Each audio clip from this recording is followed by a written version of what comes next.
দর্শক, আপনারা জানেন যে কিছুক্ষণ আগেই কিন্তু ঢাকা কলেজ এবং আইডিয়াল কলেজের শিক্ষার্থীদের মধ্যে সংঘর্ষ হয় এবং সর্বশেষ পুলিশ আইডিয়াল কলেজের শিক্ষার্থীদের সাথে এবং দুটি কলেজের শিক্ষার্থীদের সাথে কথা বলে পরিস্থিতি শান্ত করে। এখন কিন্তু পুলিশ ফিরে যাচ্ছে। দর্শক, এখন পুলিশ এই মুহূর্তে আইডিয়াল কলেজের সামনে যে রাস্তাটি রয়েছে সেই রাস্তা থেকে তারা বের হয়ে যাচ্ছে এবং বেশ সংখ্যক পুলিশ কিন্তু এই সংঘর্ষ থামানোর জন্য এসেছিল।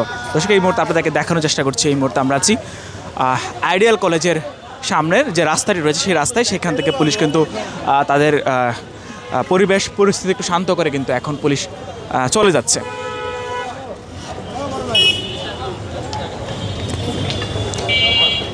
হ্যাঁ, পুলিশের একটি ভ্যান ছিল এবং বলা যায় যে শতাধিক বেশি পুলিশ কিন্তু আজকে এখানে ছিল সংঘর্ষ থামানোর জন্য। সর্বশেষ যে পুলিশের ভ্যানটি রয়েছে সেই ভ্যানটি কিন্তু চলে যাচ্ছে।